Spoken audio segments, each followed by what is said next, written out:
naman po ulit sa aking YouTube channel, Quezon Province Realty TV. Okay po, ako po ulit ang inyong site locator, si Miss Geraldine Villarasa. Andito naman po ako ngayon sa bayan po ng San Andres, Quezon. Meron na naman po akong ilolocate na isang property. Siya po ay 1.1 hectare overlooking. Mula po dun sa town proper ng San Andres, Quezon hanggang dito po sa kinatatayuan kong to, may layo po siya na nasa 9 kilometers. Then yung pong property ay may papasukin po tayo na right of way. Pero po yung right of way, kasama po ito doon sa kumbaga ay siya rin po ang may-ari nitong dadaanan po ng right of way. Okay po, tara po at papasukin po natin yung area para po maipakita ko sa inyo yung iaalo ko sa ngayong araw. Okay po, yan po natututukan na yan ng aking camera. Yan po yung gagawin natin na right of way dito po sa property na nasa likod. Pero po yung pong may-ari po ng harap na yan, siya rin po ang may-ari nung nasa likod. Nasa 10 meters lang po yung layo niya. Dito po mismo sa National Highway.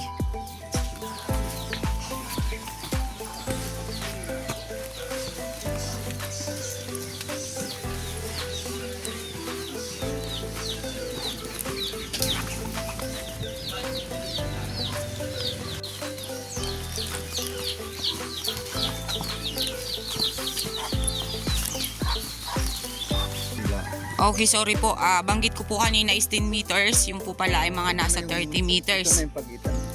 Okay po. Alin yung property? Alin yung pagitan? Okay, ito po yung end nung yung kinatatayuan ko pong to. Ito po yung end nung right of way. Then yan pong natututukan na ng aking camera. Kasama na po yan sa 1.1 hectare. Ayan. Mula po dyan sa may kulungan na yan ng baboy, papasok na po yan papunta doon. Yan, kita naman po ninyo may bakod po ang boundaries. Ayan, ang property po is overlooking. Ayan, pag ganyan po siya. Okay po, yung pong 1.1 hectare, nasa 100 kapuno po ang nyog. Ayan po ang sinasabi ko sa inyong overlooking. Okay, kasama pa rin po yan sa 1.1. Medyo nga po yung nyug nila, ayan, natumba na po dito, humapay po dito sa kabilang side. Okay. Aakyatin po natin ang overlooking. Ang ganda po dito sa taas,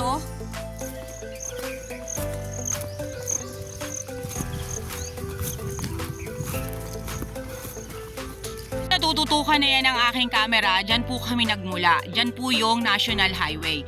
Kasama pa po yan sa property. Yun nga po yung binanggit ko po sa inyo kanina. Mali po yung una kong pasada na 10 meters lang. 30 meters po pala. Pero okay na po yung right of way niya. Then ang property po is overlooking. Yan. Dito naman po sa side na to, yan naman po ang boundaries niya. Yang Jimilina na yan, papunta po yan doon. Yan. Then, banggit nga po pala sa akin, ang nasa title po nito is 1.1 hectare.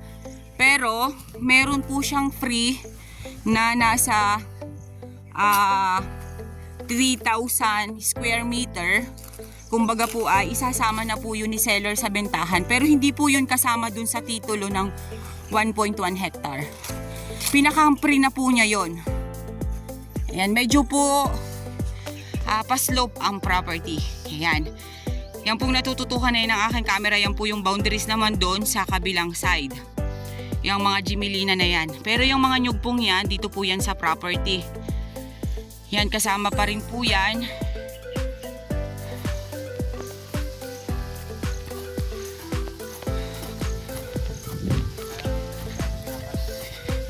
Okay. Nandito na po ako sa pinakang taas. Yan, dito po maganda ang pagtayuan ng bahay. Asan ang Alibihaban? Yan po. Yan po ang Alibihaban Island. Yan pong natututukan na yan ng aking camera. Kaya kitang kita po dito ang San Andres. Asa din yung town proper. Okay. Kaya po kitang-kita po dito sa taas. Ito pong part na to, dito po magandang paglagyan na ng rest house. Yan po, dito pa rin po sa part na yan, maganda pa rin po dito ang rest house. Yan, kitang-kita po ang view dito sa kabilang side na to. O, di po ba ang ganda-ganda po ng tanawin dito? Nakakatanggal po siya ng stress. Ito lang yung part na malinis. Pati yung baba na yan dyan, malinis Okay, yan. pupuntahan natin. Yan, ito po namang part na to. Ito lang naman po yung medyo marungis. Pero sabi po nung aking kasama, dun po sa side na yon, dun po ay malinis kasi pinagtataniman po nila. Napakaganda po nitong taniman ng gulay kasi paslope nga po yung property. Ibig sabihin po ay di talibes. Pag umuulan, pabagsak po dun sa baba ang tubig. Hindi po na-stuck dito sa taas. Iyo alat mo na. Tabaad kita uma. Magkahurulog.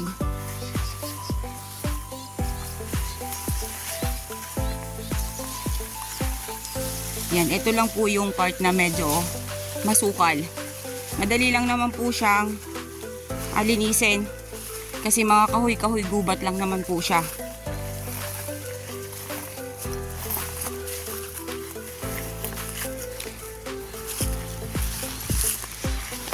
May tanim palang mais, Warren.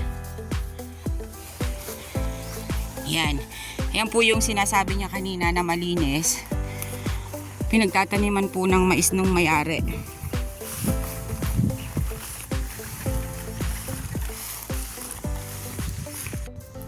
Yan po. Dito po sa part na to, ayan, malinis po siya. Talagang pinagtataniman po nila ng mais yan.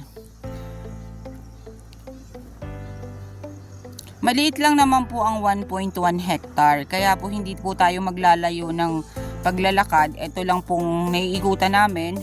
Ito lang po talagang nasasakupan ng 1.1. Yun nga po ang kagandahan po nito kasi napakalapit po niya sa National Highway ng San Andres, Quezon.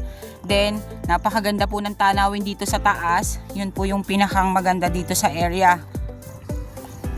Ang ganda pong maglagay ng rest house dun sa taas. Then yan pong side na yan po yung pinanggalingan ko kanina. Maganda din po doon maglagay ng mga taniman ng gulay.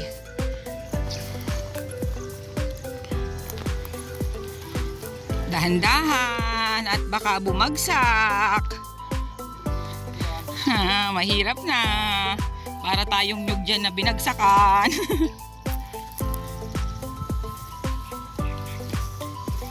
Yan po ang property. Yung sabish nito, Warren, na 3,000 square, nandito pa sa unahan? Ay, ito? Ayan po. Ang sabish po niya na 3,000 square meter, yun pong may mga gubat na yan.